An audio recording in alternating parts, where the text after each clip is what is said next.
అందరికీ నమస్కారం. ఈరోజు ఒక మంచి విషయాన్ని మీ అందరితో పంచుకోవడానికి మేము ముందరకు వచ్చాను. విషయం ఏంటంటే, రాజమండ్రి నగర గౌరవ శాసనసభ్యులు శ్రీ ఆదిరెడ్డి శ్రీనివాస్ గారి కుటుంబం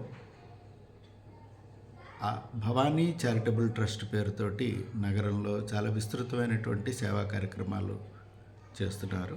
గత 4-5 సంవత్సరాలుగా నేను కూడా నిశ్చితంగా ఈ కార్యక్రమాలను నేను అబ్జర్వ్ చేయడం జరుగుతుంది. ముఖ్యంగా వారు ఈ వికలాంగజనులకి, దివ్యాంగజనులకి ట్రైసైకిల్స్ పంచిపెట్టడం, అలాగే మహిళా సాధికారత కోసమని కుట్టు మిషన్లు వారికి కుట్టు నేర్పి, అంటే ఆ విద్య నేర్పి వారికి ఆ మిషన్స్ని కూడా వాళ్ళకి ఇవ్వడం జరిగింది.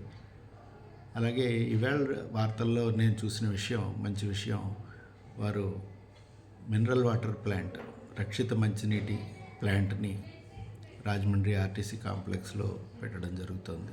ఇది సుమారు 1500 లీటర్ల కెపాసిటీ తోటి ఏర్పాటు చేయబడుతోంది.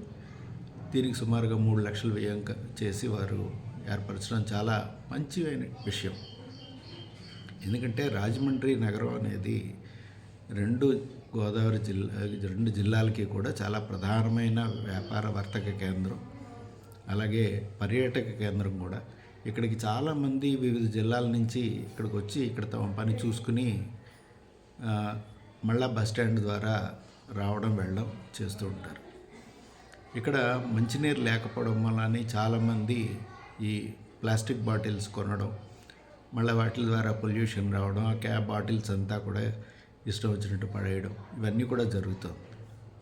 వీరు చాలా మంచి ఆలోచనతోటి, అలాగే వచ్చే ఏడాది పుష్కరాలు వస్తున్నాయి, లక్షలాది మంది భక్తులు ఇక్కడికి రావడం జరుగుతుంది. చక్కగా వారు అక్కడ మంచినీరు పట్టుకుని వారి కార్యక్రమాలకు వెళ్ళడం జరుగుతుంది. ఇది చాలా మంచి కార్యక్రమం. సంస్కృతంలో జలమేవ జీవనం అంటారు, అంటే జలమే జీవితం అని. మనకి తెలుసు, మంచినీరు లేకపోతే ఒక గంట కూడా మనం గడపలేం.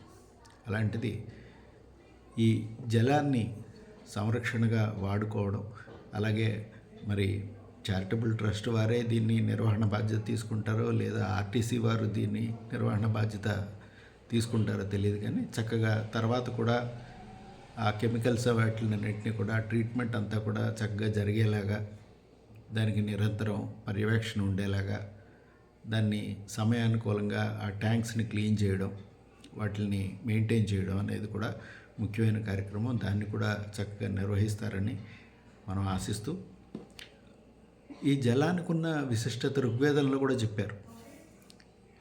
ఆప్స్వంతర అమృతమప్సు భేషజం అన్నారు. అంటే జలంలో అమృతం, ఔషధులు కూడా ఉన్నాయన్నారు.